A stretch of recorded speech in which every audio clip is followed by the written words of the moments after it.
ಸಾಕಷ್ಟು ಸಿನಿಮಾಗಳು ಮಾಡಿದ್ರೆ ಅದ್ರಲ್ಲೂ ಸ್ಟಾರ್ ಹೀರೋಗಳು ಕೂಡ ಜೊತೆನೂ ಮಾಡಿದೀರಾ. Yes. ಎಲ್ಲ ಕೆಲಸನ ನೀವು ಮಾಡಿದೀರಾ. ನನಗೆ ಏನ್ ಪ್ರಶ್ನೆ ಅಂತಂದ್ರೆ, ಹಾ, sir. ಇವಾಗ ನಿಮಗೆ ಫಸ್ಟ್ ಕರೆ ಬರುತ್ತೆ ಟಾಕ್ಸಿಕ್ ಈ ತರ ಮಾಡ್ಬೇಕಂದ್ರೆ, ಇವಾಗ ಎಷ್ಟೋ ಇಂಟರ್ನ್ಯಾಷನಲ್ ಸ್ಟಾರ್ ಆ ಮಟ್ಟಕ್ಕೆ ಹೌದು. ಬೆಳೆದಿದ್ದಾರೆ. ಸೊ ಇವಾಗ ಆ ಒಂದು ಟಾಕ್ಸಿಕ್ ಸಿನಿಮಾಗೆ ನನ್ನ ಕರೆದಿದ್ದಾರೆ, ನಿಜನಾ ಸುಳ್ಳು ಆತರ ಏನಾದ್ರು ಅನಿಸ್ತಾ? ಮತ್ತೆ ನೆಕ್ಸ್ಟ್ ಹಾ. ಯಶ್ ಅವ್ರದ್ದು ಫಿಲಂ ಮುಂಚೆ ಯಾವ್ದಾದ್ರು ನೀವು ಕೆಲಸ ಮಾಡಿದ್ರ, ವರ್ಕ್ ಮಾಡಿದ್ರ? SR ಜೊತೆ ನಾನು ವರ್ಕ್ ಮಾಡಿದ್ದೆ. ಅಂದ್ರೆ ಅವ್ರ ಜೊತೆ ಅಸಿಸ್ಟೆಂಟ್ ಆಗಿ ವರ್ಕ್ ಮಾಡಿದ್ದೆ. ಹ್ಮ್. ಕಳ್ಳರ ಸಂತೆ ಒಂದು ಸಿನಿಮಾ ಮಾಡಿದ್ದೆ. ಅದರಲ್ಲಿ ನಾನು ಒಂದು 4-5 ದಿವಸ ಅವರಿಗೆ ಅಸಿಸ್ಟೆಂಟ್ ಆಗಿ ವರ್ಕ್ ಮಾಡ್ತಾ ಇದ್ದೆ. ಅವಾಗ ಮಾಡಿದ್ದು ಅವ್ರ ಹತ್ರ. ಅದಾದ್ಮೇಲೆ ಕಾಲ್ ಬಂತಲ್ವಾ, ನನಗೆ ಸ್ವಲ್ಪ ಫೇಕ್ ಅಂತ ನನಗನ್ನಿಸ್ತು. ಯಾಕಂದ್ರೆ ಅಲ್ಲಿಂದ ಆಲ್ಮೋಸ್ಟ್ ಬಾಂಬೆದಿಂದ ಕರ್ಸಿದ್ರಲ್ವಾ, ಹೌದು. ನಮ್ಗೆ ಎಲ್ಲಿ ಸಿಗುತ್ತೆ ಅಂತ ನನಗೆ ಡೌಟ್ ಇತ್ತು. ಹ್ಮ್. ಅದು ಸಡನ್ ಆಗಿ ಬಂದ ತಕ್ಷಣ ನನಗೆ ರಿಯಾಕ್ಷನ್ ಹಿಂಗಿತ್ತು ಅಂದ್ರೆ ಹ್ಮ್. ನಂಬಕ್ಕೆ ಆಗ್ತಾರಲ್ಲ ನನಗೆ.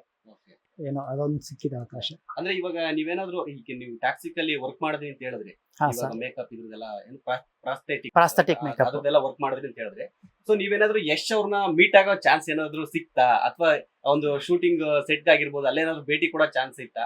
ಯಾವ್ಯಾವ ಆರ್ಟಿಸ್ಟ್ ನ ನೀವು ಭೇಟಿ ಆದ್ರಿ, ಅಥವಾ ಯಶ್ ಏನಾದ್ರು ಸಿಕ್ಕುದ್ರ ನಿಮ್ಗೆ? ಸರ್ ಆಕ್ಚುಲಿ SR ಅವತ್ತು ಸಿಕ್ಕಿದ್ರೆ ಹ್ಮ್. ನನಗೆ ತುಂಬಾ ಒಳ್ಳೇದಾಗ್ತಾ ಇತ್ತು. ಹ್ಮ್. ಬಟ್ ನಾನು ಹೋದಾಗ ಎಂಟ್ರಿ ಕೊಟ್ಟಾಗ SR ನಾನು ಮೀಟ್ ಮಾಡಕ್ಕೆ ಆಗ್ಲೇ ಇಲ್ಲ. ಯಾಕಂದ್ರೆ ಅವ್ರದ್ದು ಕೆಲವೊಂದು ಶಾರ್ಟ್ಸ್ಗಳು ಅದು ಇದು ನಡೀತಾ ಇದ್ವು. ಆಮೇಲೆ ಅಲ್ಲಿ ಹೆಂಗಿತ್ತು ಅಂತಂದ್ರೆ ಪರಿಸ್ಥಿತಿ, ಒಳಗಡೆ ಸೆಟ್ ಒಳಗಡೆ ಯಾರಿಗೂ ಮೇಕಪ್ ಆರ್ಟಿಸ್ಟ್ ಆಗಲಿ ಒಂದು ಟೆಕ್ನಿಷಿಯನ್ಸ್ಗಾಗ್ಲಿ, ಅಂದ್ರೆ ಅಲ್ಲಿ ಒಳಗಡೆ ಎಂಟ್ರಿ ಕೊಡ್ಬೇಕಂತಂದ್ರೆ ಅಲ್ಲಿ ಅವಶ್ಯಕತೆ ಇದ್ದವ್ರಿಗೆ ಮಾತ್ರ ಹೋಗಂತ ಅವಕಾಶ ಸಿಗ್ತಾ ಇತ್ತು. ನಾನು ಪ್ರಾಸ್ಥೆಟಿಕ್ದು ತಗೊಂಡೋಗಿದ್ನಲ್ಲ, ಒಂದಷ್ಟು ಕಾಲು ಅದು ಇದು ಲೆಗ್ಸ್ಗಳು ತಗೊಂಡೋಗಿದ್ದೆ.